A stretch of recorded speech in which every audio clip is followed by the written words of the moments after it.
Shalom, salam berkat dari kami untuk pendengar sekalian.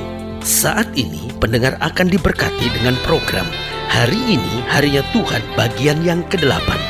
Sebuah program rohani tentang doktrin Alkitab yang menolong kita untuk semakin tertanam dalam kebenaran firman dan bertumbuh dalam kemuliaan. Bersama hambanya, Pendeta Gilbert Lumwendong, STH. Banyak orang merasa doktrin Alkitab sebagai sesuatu yang membingungkan. Tetapi tahukah saudara bahwa doktrin Alkitab intinya adalah memahami Alkitab dengan benar, dengan pemahaman yang sistematis, sehingga kita terus dapat tertanam di dalam kebenaran firman, sehingga kita terus bertumbuh di dalam kemuliaan Allah. Buka hati saudara sekalian untuk menerima berkat-berkat firman-Nya hari ini. Salah satu sifat kehidupan manusia yang sangat dibenci oleh setiap orang adalah kemunafikan. Saya percaya jika kita bertanya jujur kepada seseorang dan berkata, apa yang kamu benci dalam kehidupan kamu? Maka saya percaya sebagian besar akan menjawab bahwa yang saya paling benci dalam kehidupan ini adalah orang-orang yang munafik terhadap saya. Karena saudaraku yang kasih dalam Tuhan, saya percaya tidak ada seorang pun yang senang dengan kemunafikan. Tetapi tahukah saudara bahwa di satu sisi kita memang membenci kemunafikan, tetapi di sisi yang lain seringkali kita hidup di dalam kemunafikan. Yesus dengan tegas ketika dia hidup dan melayani di muka bumi, orang-orang yang paling ditentang oleh Yesus adalah orang-orang munafik. Berkali-kali Yesus bilang, kamu hanya seperti kuburan, luar kamu terlabur putih bersih, tapi dalam kamu penuh dengan tulang belulang yang busuk. Berkali-kali Yesus bilang, celakalah hai kamu orang-orang munafik. Berarti kemunafikan adalah sesuatu yang sangat dibenci oleh Kristus, karena di dalam ketulusan itulah kita akan melihat kemenangan dan kemuliaan. Haleluya. Selamat datang dalam program kita hari ini, Harinya Tuhan. Sebuah program rohani yang mengingatkan kita untuk menjadikan firman Tuhan landasan kehidupan keseharian kita. Karena kita tahu dunia semakin hari semakin keras, dunia semakin hari semakin berbahaya jika kita mau berjalan dengan kekuatan kita sendiri. Tetapi waktu kita berjalan dalam tuntunan Tuhan, jika kita berjalan dalam kasih Tuhan, selalu kita akan melihat kemenangan-kemenangan yang luar biasa. Haleluya. Nah, saudaraku yang kasih dalam Tuhan, kita sedang membahas tentang orang-orang munafik. Nah, saudaraku yang kasih dalam Tuhan, saya pelajari bahwa kemunafikan jarang kita jumpai di penjara. Kemunafikan jarang kita jumpai di tempat perjudian. Kemunafikan jarang kita jumpai di tempat-tempat kejahatan. Tetapi tahukah saudara, mungkin pernyataan saya akan mengejutkan saudara, bahwa kemunafikan justru seringkali kita temui di gereja. Mungkin saudara mendengar pernyataan ini dan saudara berkata, mengapa begitu pendeta? Karena di tengah penjara kita tahu bahwa itu adalah penjahat, dan memang saya adalah orang jahat. Di tengah-tengah kelompok perjudian misalnya, saya memang berjudi, saya memang seorang penjudi. Seorang itu memang menyatakan dirinya dengan kesalahan, kekurangan dan kelemahannya. Tetapi seringkali di gereja orang bersembunyi di balik kata haleluya, orang bersembunyi di balik kata puji Tuhan, orang bersembunyi di balik kata shalom, dan menyimpan hati yang busuk, menyimpan hati yang penuh dengan kebencian, menyimpan hati yang penuh dengan kedendaman. Tetapi hari ini biarlah kita mengerti firman Tuhan bahwa kemunafikan harus kita buang di hati kita, sehingga hanya ada ketulusan kebenaran, sehingga akan mengalir berkat dan sukacita yang luar biasa. Haleluya. Nah, dalam program ke-385 ini kita sedang membahas Lukas pasal 20. Lukas pasal 20 ayat yang ke-45 sampai ayat yang ke-47. Demikian firman Tuhan.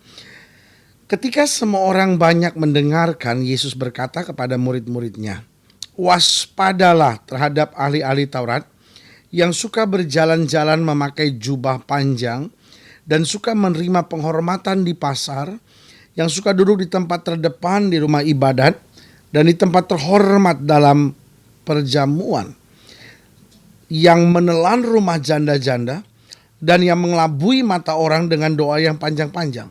Mereka itu pasti akan menerima hukuman yang lebih berat.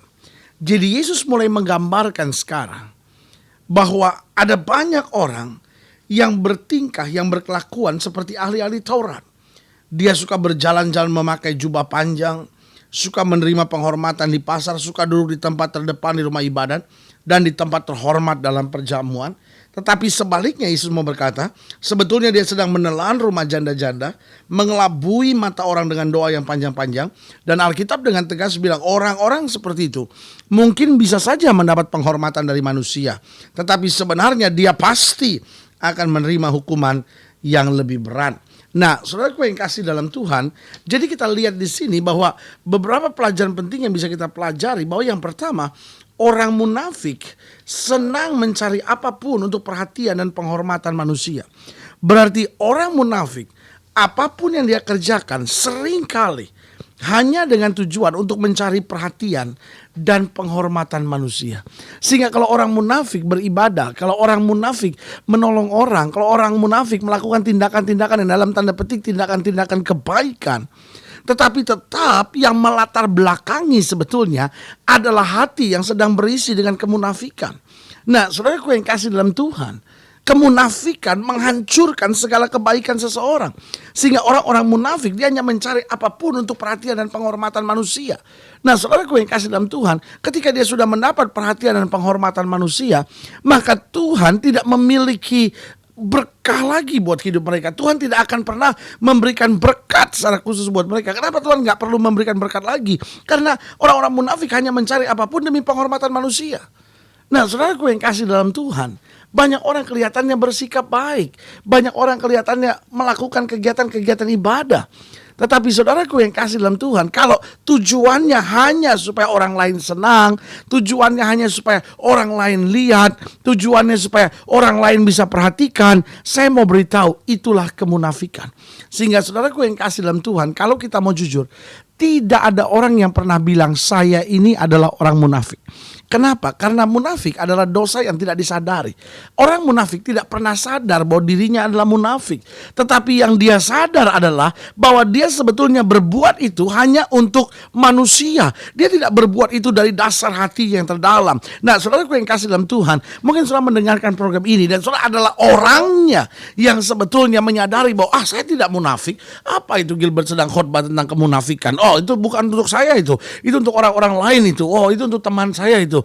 Oh, itu untuk majelis di gereja saya itu. Dan lalu kita mulai berkata, oh, saya tidak munafik. Betul, kadang-kala kemunafikan tidak bisa disadari oleh seseorang. Tapi sebagai hamba Allah, saya mau ingatkan buat saudara, kalau saudara mulai buat apapun dan tersinggung ketika orang tidak memberi penghormatan, tersinggung ketika orang tidak memberi perhatian, itu ciri-ciri bahwa sebetulnya hati kita, hidup kita sedang dikuasai oleh kemunafikan. Berarti orang munafik adalah orang yang senang melakukan apapun, berbuat apapun hanya untuk mencari perhatian dan penghormatan manusia. Tetapi ketulusan artinya apapun yang saya buat, orang mau puji kek, orang mau marah kek, orang mau tersinggung kek, asal saya bisa buat yang terbaik dalam hidup saya akan bersuka cita. Karena pembalasan penghormatan yang saya terima bukan dari manusia tetapi dari Allah. Jadi di sini bedanya ketulusan sama kemunafikan. Kemunafikan orang buat apapun untuk mencari perhatian dan penghormatan manusia. Tapi ketulusan artinya apapun yang saya buat, yang penting saya lihat orang itu tertolong. Apapun yang saya buat, yang penting saya sudah buat dari hati saya yang terbaik. Orang mungkin salah menerima, orang mungkin kecewa, tetapi pokoknya saya sudah memberikan yang terbaik dan saya percaya Tuhan akan memberkatinya. Haleluya. Nah, yang kedua saya pelajari, orang munafik itu paling senang bersembunyi di balik dalam tanda petik jubah-jubah keagamaan. Orang munafik paling senang bersembunyi di balik jubah-jubah keagamaan. Artinya dia paling senang bersembunyi di balik kegiatan-kegiatan ibadah, di balik istilah-istilah rohani, di balik bentuk-bentuk hal-hal yang bersifat rohani. Misalnya kayak pakai kalung salib, kemana-mana bawa Alkitab, ya kan? Lalu di mobilnya ada stiker-stiker rohani, ya kan? Tetapi sebetulnya hidupnya dalam kejahatan. Apa artinya saudara ketemu orang haleluya, puji Tuhan, tapi hati saudara busuk, ketemu orang haleluya, puji Tuhan, tetapi di belakang orang itu saudara ngomongin yang buruk, saudara menyimpan dendam, saudara menyimpan sakit hati. Nah, saudaraku yang kasih dalam Tuhan, itu kan hanya orang-orang munafik. Saudara boleh sibuk dengan kegiatan-kegiatan agama saudara, tetapi kalau saudara tetap hidup dengan judi misalnya, saudara hidup tetap dengan perjinahan, saudaraku yang kasih dalam Tuhan, itu kan hanya kemunafikan yang saudara tutupi dengan jubah-jubah keagamaan. Jadi kembali saya mau ingatkan buat saudara, orang-orang munafik adalah orang-orang yang berbuat apapun hanya untuk mencari perhatian dan penghormatan manusia. Yang kedua, orang-orang munafik senang sekali bersembunyi di balik jubah-jubah keagamaan. Dia tutupi kebusukan hatinya, dia tutupi kebusukan hidupnya dengan jubah-jubah keagamaan yang indah dan bersih. Yesus dengan tegas bilang, kamu seperti kuburan, luar kamu terlabur putih bersih, tapi dalam kamu penuh dengan tulang belulang yang busuk. Nah, yang ketiga saya pelajari, orang munafik pasti menerima hukuman yang berat. Karena ayat terakhir berkata apa? Pada ayat yang ke-47 bagian terakhir dikatakan, mereka itu pasti akan menerima hukuman yang lebih berat. Berarti saudaraku yang kasih dalam Tuhan, orang munafik tidak ada jalan lain kecuali bertobat. Orang munafik tidak ada jalan lain kecuali datang pada Tuhan, minta ampun, beresin kemunafikan hidupnya ini. Saudaraku yang kasih dalam Tuhan, orang-orang munafik tidak pernah punya tempat dalam kerajaan sorga. Orang-orang munafik tidak akan pernah bertumbuh menjadi berkat buat banyak orang. Orang-orang munafik tidak akan pernah bertumbuh menjadi lebih dewasa di dalam Kristus. Kenapa? Karena orang-orang munafik selalu merasa dirinya yang paling benar. Orang-orang munafik merasa bahwa saya tidak perlu bertobat. Orang-orang munafik selalu merasa bahwa saya sudah cukup baik. Betul, saya belum sempurna, tapi toh saya sudah cukup baik. Tetapi saudaraku yang kasih dalam Tuhan, Tuhan mencari orang-orang yang tulus, yang hatinya hancur dan bilang, Tuhan, saya mau buat lebih baik lagi buat Tuhan. Tuhan, saya mau jadi berkat lebih besar lagi buat sesama. Tuhan, saya ingin lebih dewasa lagi dalam Tuhan. Kalau ada hal-hal di hati saya nggak beres, saya nggak mau tutupi dengan jubah keagamaan saya. Saya mau bongkar segala sesuatu dalam hidup saya. Saya mau bersih, kudus dan berkenan kepada Tuhan. Haleluya. Kalau saudara ingin dilayani lebih jauh, hubungi kami melalui telepon, hubungi kami melalui surat, kunjungi website kami, karena kami ada untuk membawa Bapak Ibu Saudara senantiasa lebih dekat dengan Tuhan, mengalami kasih kuasa mujizat yang luar biasa. Haleluya. Melalui program ini secara khusus juga kita akan berdoa buat setiap saudara yang sakit, setiap saudara yang berbeban berat, karena kita percaya bagi Allah tidak ada perkara yang mustahil. Saudara-saudara yang sakit, saudara-saudara yang berbeban berat, saudara-saudara yang mungkin sedang menghadapi goncangan keluarga, goncangan masa muda, goncangan ekonomi, saudara yang didoakan secara khusus, saudara boleh taruh tangan kanan saudara di dada. Atau mungkin saudara merasa bahwa Tuhan, saya ini orang yang munafik. Di depan istri saya bermain sandiwara baik, tetapi sebetulnya di belakangnya saya sedang menyakiti hatinya. Di depan suami saya selalu bersifat baik, tapi di belakangnya sebetulnya saya lakukan tindakan-tindakan yang salah. Di dalam gereja saya sebetulnya kelihatan seperti malaikat-malaikat yang hidup di muka bumi, tetapi sebetulnya di belakang gereja, di luar gereja, saya melakukan tindakan-tindakan yang sangat mempermalukan iman Kristen. Tetapi hari ini saya tahu Tuhan bicara secara khusus buat saya. Jika itu doamu, taruh tangan kananmu di dada dan kita doa. Bapa, dalam nama Yesus, hamba doa buat yang sakit, hamba doa buat yang berbeban berat, hamba doa buat yang rumah tangganya sedang goncang, yang masa mudanya sedang menghadapi badai, atau keadaan ekonominya sedang melewati masa-masa yang sukar. Bapa, hamba doa di dalam nama Yesus, Tuhan jamah juga setiap mereka yang menyadari kemunafikan kami selama ini. Hamba berdoa di dalam nama Yesus, Tuhan ubahkan kami, jadikan kami orang-orang yang tulus, yang mengasihi Tuhan dengan segenap hati dan jadi berkat bagi sesama. Di dalam nama Yesus kami berdoa. Haleluya. Amin. Saudaraku yang kasih dalam Tuhan, kita sudah berdoa. Dan ingat, Tuhan tidak pernah gagal menepati janjinya. Inilah saatnya buat kita untuk tetap bangkit, kuat, bersemangat menghadapi segala perkara. Kita tidak sendiri, karena bersama Yesus kita cakap menanggung segala perkara. Doa saya menyertai saudara. Sampai berjumpa pada program berikut. Dan jangan lupa, jadikan hari ini harinya Tuhan. Haleluya.